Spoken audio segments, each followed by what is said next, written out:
നമുക്കേ ഒന്ന് ആദിയോഗിനെ കാണാൻ പോയാലോ? അങ്ങനെ നമ്മൾ കുറേ കാലത്തെ പ്ലാനിങ് ആയിരുന്നു കേട്ടോ. അങ്ങനെ നമ്മൾ ഫാമിലി ആയിട്ട് ആദിക്ക് കാണാൻ വേണ്ടി ട്രെയിനൊക്കെ ബുക്ക് ചെയ്ത് നമ്മൾ പോകാമെന്ന് വിചാരിച്ചു കേട്ടോ. നമ്മൾ 10:30 എഗ്മോർ ആയിരുന്നു ബുക്ക് ചെയ്തിട്ടുണ്ടായിരുന്നത്. അത് വൈകിട്ട് 4 മണിക്ക് അത് കോയമ്പത്തൂർ എത്തിയായിരുന്നു കേട്ടോ. നമുക്ക് പോകാനുള്ള ട്രെയിൻ എത്തിയായിരുന്നു. ടിക്കറ്റൊക്കെ നമ്മൾ നേരത്തെ പറഞ്ഞ പോലെ ബുക്ക് ചെയ്ത് വെച്ചിട്ടുണ്ടായിരുന്നു. കാരണം നമ്മൾ കുട്ടികളെയും കൊണ്ട് പോകുന്ന സമയത്ത് നമുക്ക് ടിക്കറ്റ് ബുക്ക് ചെയ്ത് പോകുന്നതാണ് കുറച്ചും കൂടി കംഫർട്ടബിൾ ആട്ടോ.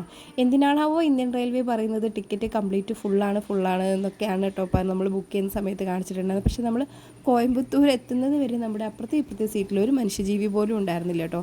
ഏകദേശം ഞങ്ങളുടെ ആ കമ്പാർട്ട്മെൻറ്റ് തന്നെ ഏകദേശം കാര്യമായ ഒരു അവസ്ഥയായിരുന്നു ഉണ്ടായിരുന്നത്. അങ്ങനെ നമ്മൾ ട്രെയിനിൽ കയറി കുറച്ച് നേരം റെസ്റ്റ് എടുത്തു. അപ്പോൾ മോൾക്ക് ഓർമ്മ വച്ചതിന് ശേഷം അവളുടെ ആദ്യത്തെ ട്രെയിൻ യാത്രയാണ് കേട്ടോ ലോങ് ആയിട്ടുള്ളത്. അവൾ നന്നായിട്ട് എൻജോയ് ചെയ്തു കേട്ടോ. നല്ല ചൂടായിരുന്നു. ചൂടെന്ന് പറഞ്ഞാൽ രക്ഷയില്ലായിരുന്നു. പാലക്കാടൊക്കെ എത്താറാകുമ്പോഴേക്കും നല്ല ചൂടുണ്ടായിരുന്നു. നമ്മൾ ഫുഡൊക്കെ ഓൾറെഡി കരുതിയിട്ടുണ്ടായിരുന്നു. അപ്പോൾ നമ്മൾ ഫുഡൊക്കെ കഴിച്ചൊന്ന് എല്ലാവരും റിലാക്സ് ആയിട്ടൊക്കെ നിൽക്കുമായിരുന്നു. അപ്പോഴാണ് ഏകദേശം കോയമ്പത്തൂർ എത്താറൊക്കെ ആയപ്പോൾ നമുക്ക് പൈനാപ്പിളും കക്കിരിയും പിന്നെ മാങ്ങയൊക്കെ ഉപ്പും മുളകൊക്കെ ഇട്ട് കൊണ്ടു തന്ന എൻ്റെ ഏട്ടനെ ഭയങ്കര ഫേവററ്റ് ആണ് കേട്ടോ. അപ്പോൾ അതൊക്കെ കഴിച്ചപ്പോഴേക്കും തന്നെ ഏകദേശം നമ്മൾ കോയമ്പത്തൂർ എത്തി. ഒരു 4 മണിയായപ്പോൾ നമ്മൾ കോയമ്പത്തൂർ റെയിൽവേ സ്റ്റേഷനിലെത്തി. അവിടെ നിന്ന് ഗാന്ധിപുരത്തേക്ക് നമ്മളൊരു ഓട്ടോയിൽ പോയി. അവിടെ നിന്ന് നമുക്ക് ആദിയോഗിയിലേക്കുള്ള ബസ് ഉണ്ടായിരുന്നു കേട്ടോ. 14D ആയിരുന്നു നമ്മൾ നോക്കിയത്.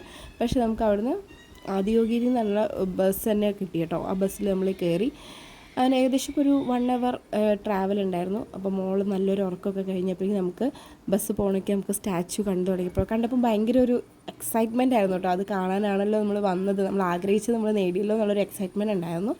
അങ്ങനെ നേരെ ബസ് അവിടെ ബസ് സ്റ്റാൻഡിൽ നിർത്തി. അവിടെ നിന്ന് ഇനി സ്റ്റാച്ചു കാണാൻ പോകണമെങ്കിൽ നമ്മൾ കാളവണ്ടിയിൽ വേണം അങ്ങോട്ട് പോകാൻ. അപ്പോൾ നമ്മൾ ചെക്ക് ഇൻ പ്രോസസ്സൊക്കെ അവിടെ കഴിഞ്ഞിട്ടാണ് നമ്മൾ സ്റ്റാച്ചു കാണാൻ വന്നത്. പക്ഷെ നമുക്ക് അവിടേക്ക് ക്യാമറ അലൗഡ് അല്ലായിരുന്നു. അപ്പോൾ നമ്മൾ കാളവണ്ടിയിൽ സ്റ്റാച്ചു കാണാൻ വന്നു. ഒരു 7-7:15 ആയപ്പോഴേക്കും ലൈറ്റിങ് സ്റ്റാർട്ട് ചെയ്തു കേട്ടോ. ഭയങ്കര ക്രൗഡായിരുന്നു. നമ്മൾ ക്രൗഡ് കുറയാൻ വേണ്ടി സൺഡേ പോയതാണ്. സൺഡേ മൺഡേ അങ്ങനെയായിരുന്നു നമ്മൾ പ്ലാൻ ചെയ്തത്. ഒരു 7:20 ആയപ്പോഴേക്കും കറക്റ്റായിട്ട് നമ്മൾ ലൈറ്റിങ് സ്റ്റാർട്ട് ചെയ്തു കേട്ടോ. ഒരിക്കലെങ്കിലും നമ്മളിത് നേരിട്ട് കണ്ടിരിക്കണം. അതുപോലെ ഒരു വൈബാണ്. നമുക്ക് വീഡിയോയിൽ എത്രത്തോളം കാണിക്കാൻ പറ്റുന്നുള്ളൂ. അത് ഒരുപാട് ഡ്യൂറേഷൻ ഉണ്ട്. നമുക്ക് അത്രയും എന്തായാലും വീഡിയോയിൽ കാണിക്കാൻ പറ്റില്ല. എന്തായാലും ഒരു പ്രാവശ്യമെങ്കിലും നമ്മൾ പോയിട്ട് കാണേണ്ട ഒരു സ്ഥലം തന്നെയാണ് കേട്ടോ.